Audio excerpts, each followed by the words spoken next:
నమస్కారం అండి. అంతర్యామిలో ఈరోజు అంశం ధర్మమే సర్వం.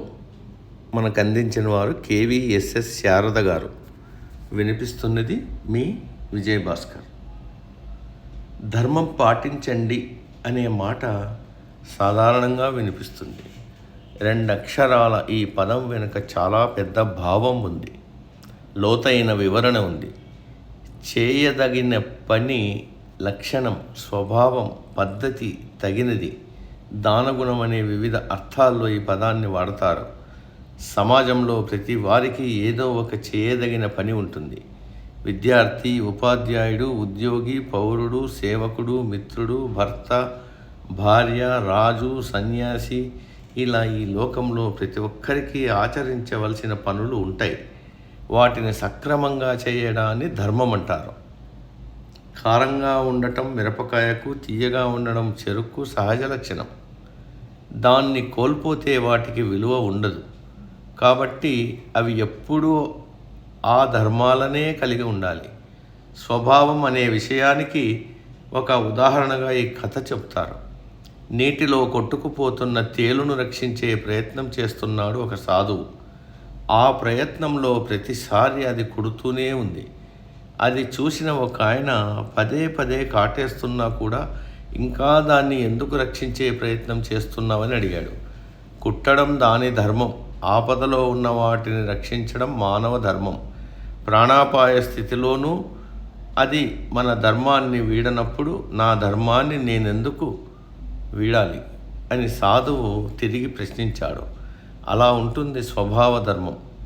వేసవిలో ఎండ కాయడం, వర్షాకాలంలో వానలు కురవడం ప్రకృతి ధర్మం.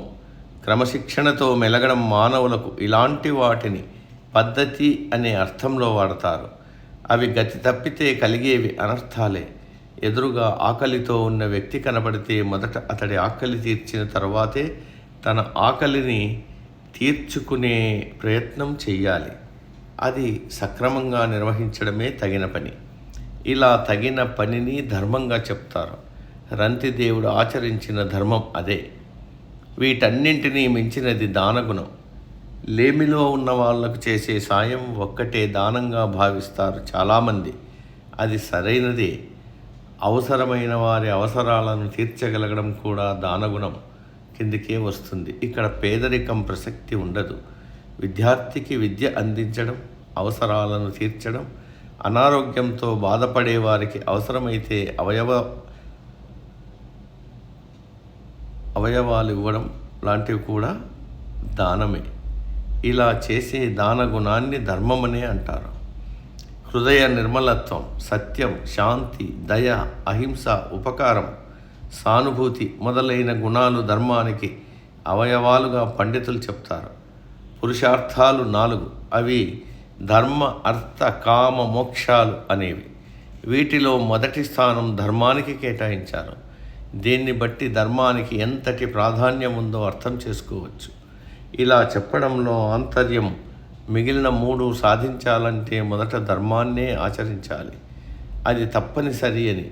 ఎవరైతే తమ ధర్మాన్ని తప్పకుండా పాటిస్తారో వారు ఇహలోకంలోనూ పరలోకంలోనూ సుఖశాంతులతో జీవిస్తారని శాస్త్రాలు, పురాణాలు చెబుతున్నాయి. ఏవో కారణాల వల్ల అధర్మం తాత్కాలికంగా పై స్థాయిలో ఉన్నా చివరకు గెలిచేది ధర్మమే అని అనేక సంఘటనలు నిరూపిస్తున్నాయి. కౌరవులు అధర్మ వర్తనులై తాత్కాలికంగా విజయం పొందారు.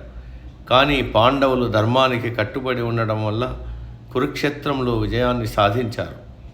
రాముడు, కృష్ణుడు లాంటి వారు అనుసరించినది ధర్మ మార్గం. ఎవరి ధర్మాన్ని వారు ఆచరించకపోతే ప్రకృతి ధర్మాలు గతి తప్పుతాయి. అప్పుడు సమస్యలు, అరాచకాలు ప్రబలుతాయి, వైపరీత్యాలు కలుగుతాయి. అలాంటి సమయంలో ధర్మాన్ని నిలబెట్టడం కోసం తాను అవతారాలు ఎత్తుతానని గీతలో శ్రీకృష్ణుడు స్వయంగా వెల్లడించాడు. సమాప్తం. సర్వే జన సుఖినో భవంతు. అందరూ బాగుండాలి, అందులో మనం ఉండాలి.